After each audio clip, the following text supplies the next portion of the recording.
Soy Iván Carrillo. Bienvenido a Los Observadores, el espacio para compartir lo sorprendente que hay en el mundo.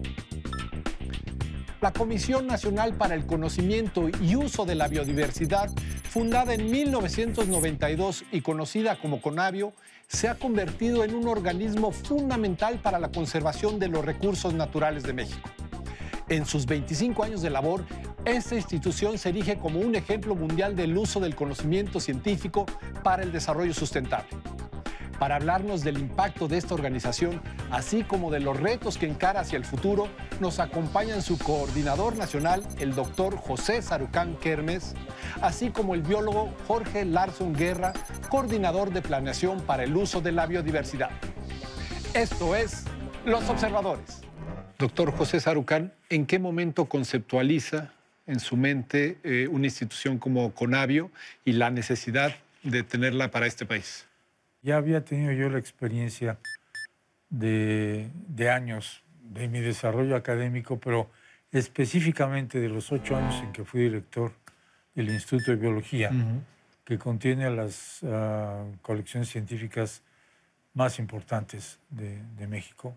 No todas las más importantes, pero la mayoría de las más importantes. Eso para mí fue un ingrediente previo que fue muy importante para que a la hora en que el presidente Salinas me pregunta, deme una idea para llevar a Río de Janeiro para la reunión de la cumbre en junio de 92, pudiera realmente armar esto rápidamente.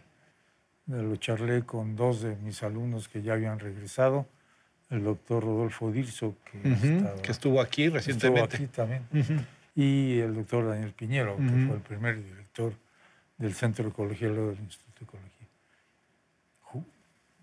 Peloteamos la idea, la pude escribir, y entonces ya tenía algo muy concreto, muy claro, bien definido, con ideas muy precisas que presentarle al presidente para ver si le gustaba la idea. Ese fue el inicio.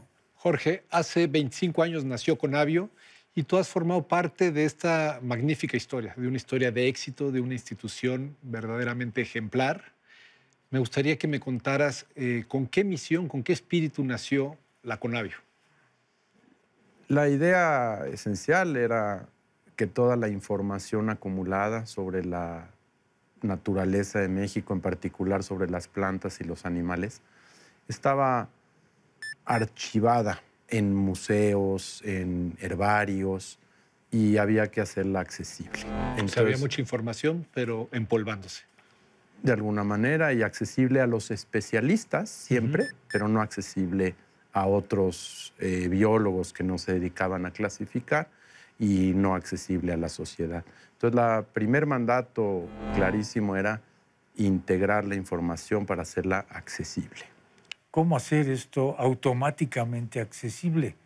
Que yo me entre a una base de datos, ponga el nombre de una especie y me diga dónde está. Entonces vaya y la vea. Pasa el tiempo, llega Internet como una gran herramienta de manejo de información y me parece que CONABIO, usted y su equipo, lo integran a la perfección y saben tener una visión que coloca a la CONABIO, como líder en difundir información de conservación. Desde luego. Por eso, cuando al principio había la idea, vamos a tener un CONABIO central y luego sucursales en los estados, se cayó por sí misma. Digo, ¿para qué? La gente podía llegar a esa CONABIO central.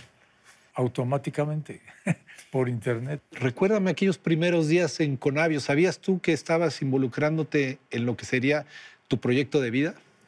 La verdad, no. Y además fue muy gratificante porque me invitaron a participar. Pero era como fuerzas básicas, realmente, recién egresado.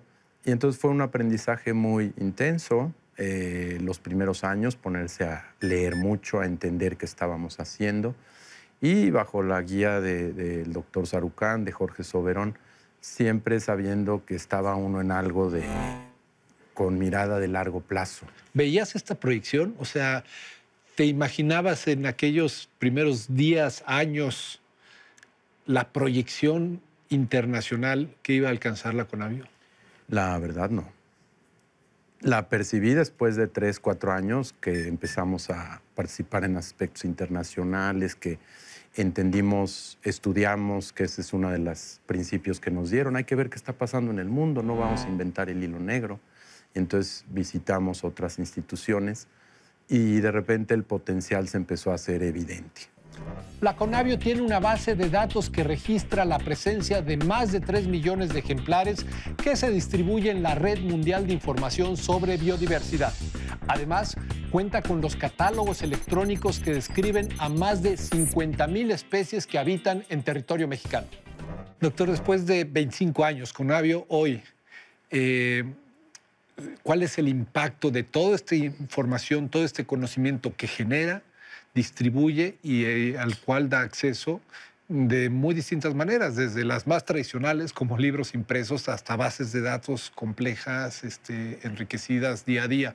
¿Cuál es el impacto que tiene el hoy en la impacto, además conservación? de las bases de datos, es que uno puede visualizar espacialmente esto, porque la otra pierna robusta de Conavio no es nada más la parte biológica de información, los especímenes de plantas, de hongos, de insectos, vertebrados de diferentes tipos, sino el hecho de que yo puedo expresar en el espacio del país dónde están las cosas y empiezo a tener idea de su distribución sin tener que ir al campo necesariamente. Esto es la parte de geomática, la parte de percepción remota y de uso de imágenes de satélite, en la cual Conavio realmente ha hecho también avances muy fuertes, tan fuertes como el avance de la bioinformática, que es cómo hago que esta información sea accesible de muchas formas sin hacerme pelotas, ¿no? Claro. A la hora de accesarlo, sin equivocarme, con rapidez, con mucha precisión. Pienso que parte del, vamos a llamarle éxito, es que muchas instituciones ya cambiaron y empezaron ellos a hacer su información pública. Entonces, parte del éxito es que te copien. Entonces, cuando la Conavio dice, vamos a digitalizar, vamos a hacer bases de datos, nadie hacía bases de datos biológicas. Y nadie pensaba en repartir la información y abrir y decir, oigan, vengan, pregúntenos. Nadie se planteaba eso y de repente al hacerlo, ahora instituciones públicas lideradas por la UNAM, el Politécnico, el Instituto de Ecología en Jalapa, ya lo toman como su tarea cotidiana. Ya saben que sus bases de datos deben ser públicas. Entonces, las tareas de la Conavio van también evolucionando. Me diría que Conavio le ayudó o inspiró al mundo a darse cuenta que sin ese conocimiento, es decir, sin esa calidad, sin esa especificidad del conocimiento, no es posible aspirar a una estrategia de conservación de la biología. Yo creo que lo que hace es dificultar tener esas estrategias y dificultar que una vez que tienen una estrategia la puedan instrumentar. Esto sí es muy claro y creo que más y más países ahora se están moviendo hacia esa dirección y están realmente desarrollando el know-how de bioinformática que Conavio tiene y del cual es líder. Es un líder indiscutible en el mundo. Pues es necesario para entender cómo hago para que una especie en peligro de extinción o cuyas poblaciones se han reducido muchísimo, pueda yo o protegerla o ampliar su distribución con introducciones de nuevos especímenes, de nuevos bichos, como se ha hecho con el lobo mexicano, como se ha hecho con el cóndor, como se ha hecho con el búfalo, que se han reintroducido, y tener elementos de saber exactamente dónde meterlos, dónde introducirlos, de tal manera que esas poblaciones reintroducidas tengan la máxima probabilidad de éxito y de establecerse, ¿no? Algo que cambió de forma... Cuando la Conavio se crea no existía la Secretaría de Medio Ambiente. Era una pequeña dirección dentro de la Secretaría de Desarrollo Social. Ejemplificando la preocupación del Estado por esos Era temas, de ese tamaño. Exactamente. Entonces, hacia el 94 ya tenemos la Semarnat con la maestra Julia Carabias, que ha sido siempre una aliada de la Conavio también.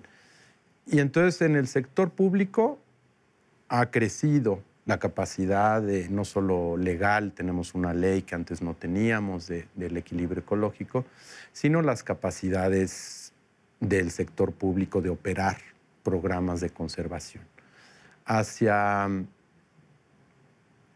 el impacto en la sociedad más en general, mi sentimiento es ambiguo, la verdad. A ver, dime por qué. Porque de alguna manera a veces es un poco trágico estar documentando la tragedia.